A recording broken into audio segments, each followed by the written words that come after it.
kabar semuanya? Semoga kita selalu dalam lindungan Tuhan Yang Maha Esa. Amin.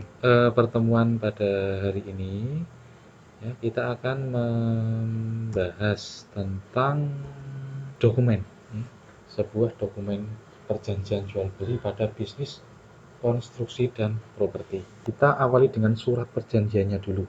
Begini ilustrasinya ya, misalnya si A ini mempunyai sejumlah uang dan dia itu ingin membeli sebuah rumah ya, kebetulan si B punya rumah tetapi dia ingin menjualnya. Nah, ketemulah antara si A dan si B ini ya, dan si A ini tertarik untuk membeli rumahnya si B. Kira-kira apa yang akan terjadi selanjutnya? Si B mematok harga 200 juta untuk rumahnya ya, dan si A kebetulan punya uang dan dia memang ingin membeli rumah tersebut. Yang terjadi itu apakah si A kemudian memberi uang 200 juta kepada si B, kemudian mereka salaman dan hanya bilang, deal, oke, rumahmu sudah saya beli.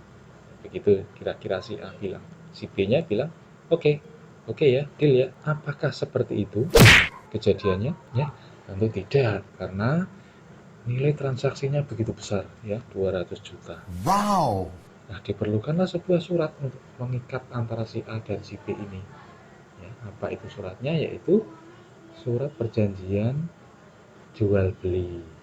Nah, sekarang kita bahas definisinya. Apa sih surat perjanjian jual beli itu? Saya Pak. Ya, silakan. Surat perjanjian jual beli adalah surat yang dibuat oleh pihak-pihak yang ingin melakukan transaksi jual beli harta benda berharga dengan nilai harga yang cukup besar seperti kendaraan, bangunan, tanah, perhiasan, dan barang-barang berharga lainnya.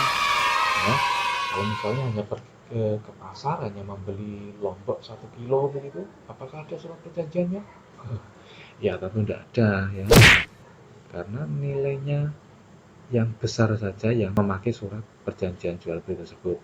Ketika kita sudah membuat surat perjanjian jual beli ya, lalu manfaat apa toh yang bisa kita dapatkan dari sebuah surat tersebut? Nah, tentunya ada toh. Dibuat masa nggak ada manfaatnya? Apa kira-kira? Ya, sebagai bukti bahwa telah terjalin kesepakatan transaksi jual beli antara kedua belah pihak yang bersangkutan. Surat perjanjian jual beli juga dapat dijadikan alat bukti apabila ada salah satu pihak yang melanggar perjanjian yang telah disepakati sebelumnya. Yang pertama menjadi bukti bahwa telah terjadi sebuah kesepakatan sebagai alat bukti apabila salah satu ada yang melanggar. Tahu perbedaannya ya? Yang pertama itu sebagai bukti bahwa telah terjalin sebuah kesepakatan transaksi antara penjual dan pembeli sudah. Dan apabila salah satu ada yang melanggar, yang membatalkan sepihak misalkan, itu bisa dituntut di pengadilan. Alat buktinya apa? Ya, ini surat perjanjian tersebut ya, sebagai alat bukti jikalau ada salah satu pihak yang melanggar ya, itu diperdatakan, bisa dijadikan sebagai alat bukti. Perjanjian yang sudah kita buat tadi misalnya ya, dua orang yang membeli rumah dan yang menjual rumah tadi ya, sudah membuat surat ya, surat perjanjian sah atau belum, itu indikatornya apa kira-kira? Oke, yang pertama ya, ini menurut pasal 1320 KUH Perdata ya, karena ini tentang jual beli maka mengacunya kepada hukum perdata. Yang pertama, sepakat mereka yang mengikatkan dirinya. Artinya begini, kedua belah pihak tersebut antara penjual dan pembeli sudah sepakat, tidak ada yang dipaksa.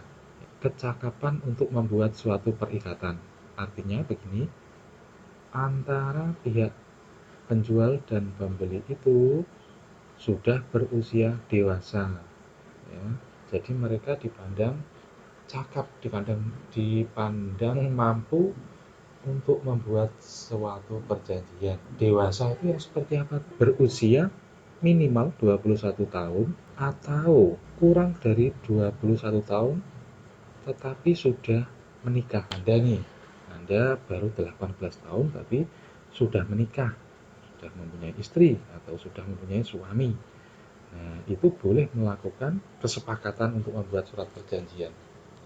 Karena Anda sudah dipandang cakap. Dan yang ketiga adalah ada suatu hal tertentu. Maksudnya, suatu hal tertentu ini adalah ada suatu objek. Kenapa si penjual dan pembeli ini melakukan sebuah kesepakatan? Ya karena ada objeknya. Dalam hal ini apa? Ya rumah itu, ya, yang diperjualbelikan. Nah, yang keempat, karena ada suatu sebab yang halal. Perjanjian ini ya sah secara hukum. Artinya barang yang diperjualbelikan itu adalah resmi, bukan barang yang diharamkan oleh negara. Ini contohnya narkoba dan lain-lain ya, transaksi besar tetapi dia barang yang tidak diperbolehkan untuk diperjualbelikan di negara kita, bukan objek yang halal ya. Kalau rumah ini adalah masuk ya, masuk sah karena dia memang suatu objek yang layak untuk diperjualbelikan dan tidak masalah.